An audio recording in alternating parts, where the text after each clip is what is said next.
Passive euthanasia को लेकर supreme court का एक बहुत बड़ा फैसला है और हम कहेंगे कि ये पहला फैसला है जिसमें इच्छा मृत्यु एक ऐसे मरीज को यहाँ पर देने की इजाजत सुप्रीम कोर्ट ने दी है जो 13 साल से बिस्तर में है, अचेत है, बेहोश है, होश नहीं है। माता पिता यहाँ पर पहुंचे थे, उस दुख उस पीड़ा माता पिता की यहाँ पर सुप्रीम कोर्ट ने उसे दर्ज किया है अपने आदेश में भी। जो हरीश राणा है उसको जो यूथनेशिया है उसकी इजाजत दे दी। हमारे साथ उनके वकील हरीश जैन साहब हैं,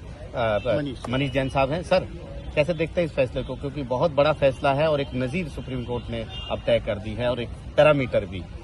ये एग्जाम्पलरी एक जजमेंट आया है और राइट टू डाई का एक रास्ता खुल रहा है ये इससे। और ये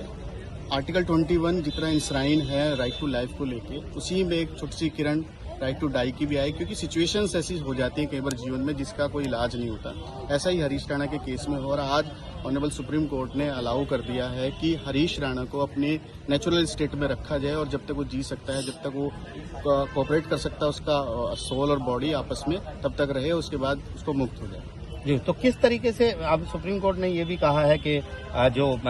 इस तरह का जो मामला है 13 साल से वो होप नहीं है जिंदगी की कोई जीने की, ऐसे में माँ बाप ने, परिवार ने पूरी सेवा उसकी की है, देखभाल की है, ये तमाम चीजें की हैं, सराहना की है। क्या क्या डायरेक्शन दिए हैं, किस तरीके से अब ये प्रक्रिया, क्योंकि पहली बार इस तरह की प्रक्रिया होगी जिसमें उपचार जो ट्रीटमेंट है वो वापस लेने की इजाजत दी गई है। इसमें अभी सुप्रीम कोर्ट ने कहा है कि बहुत जल्दी से ही हरीश राणा को कोऑर्डिनेट करके अटॉर्नी जनरल मतलब ऐश्वर्या भाटी जी हैं, ASG साहब मैडम, तो वो हमारी पूरी टीम और पेरेंट जब भी जैसे चाहे 1-2 दिन में उसको एम्स में भेजेंगे और वहाँ एम्स की एक पर्टिकुलर टीम उसको देखेगी हरीश राणा को, और बहुत रोबस्ट तरीके से उसका ये जो सारे इक्विपमेंट्स हैं, लाइफ सपोर्ट सिस्टम है, वो सारा रिमूव करेगी और जब तक वो फिर जी सकता होगा। बस इतना सही अभी तो डायरेक्शंस में आया कि वहाँ से लेके हॉस्पिटल में एडमिट करें। एक और बड़ी बात है, केंद्र सरकार को कहा है कि इस तरह की जो स्थिति है उसको देखते हुए उसको कानून बनाना चाहिए। वो कितना महत्वपूर्ण है? क्योंकि वो तो सबसे महत्वपूर्ण है, क्योंकि अभी तक देश में ऐसा, मतलब जैसे आपने शुरू में कहा कि जान देने की बातें होती है, लेने की कम होती है, तो वही सिचुएशन में अगर कोई फंस जाए तो कैसे, क्योंकि देश बड़ा है, बहुत सारे लोग हैं, बहुत सारे लोगों के साथ सिचुएशंस आती हैं, तो उसको कैसे एड्रेस किया जाएगा, उसके लिए ऑनरेबल सुप्रीम कोर्ट ने रिक्वेस्ट की। जी, तो एक और सवाल है मेरा, ये किस तरीके से घटना हुई थी, जरा बताइए कैसे ये मामला सुप्रीम कोर्ट में? बीटेक में पढ़ रहा था हरीश राणा, 2013 की बात है, फर्स्ट ईयर में था, अपना पंजाब यूनिवर्सिटी के हॉस्टल में रह रहा था, वहाँ से 4th फ्लोर से वो गिर गया था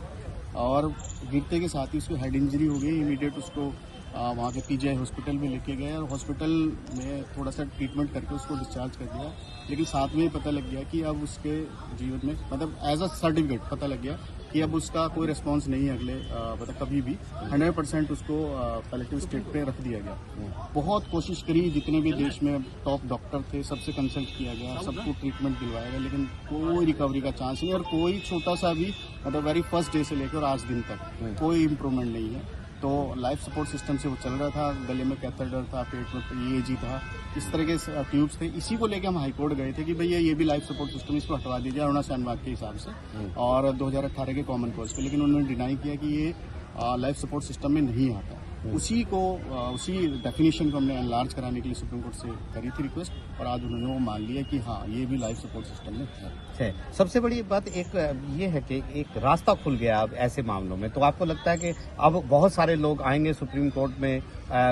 या केंद्र कानून बना दे, तो ये एक रास्ता जरूर सुप्रीम कोर्ट ने आज छोटा सा रास्ता खुला है, लेकिन उससे पहले सुप्रीम कोर्ट ने खुद ही कहा है कि सारे देश के जितने भी गवर्नमेंट हॉस्पिटल है वहाँ के CMO को डायरेक्शन दिए है कि अपने यहाँ पे टीम बनाए, फर्स्ट प्राइमरी के लिए और सेकेंडरी के लिए भी, और दोनों के हिसाब से जो भी बेस्ट पॉसिबल हो वो ओपिनियन दे के सरकार को उसके हिसाब से आपने आगे मूव करना है। जी, तो साफ तौर पर एक बड़ा फैसला है, ऐतिहासिक फैसला है जिसका असर दूर तक जाएगा। नई दिल्ली से आशीष भार्गव, NDTV।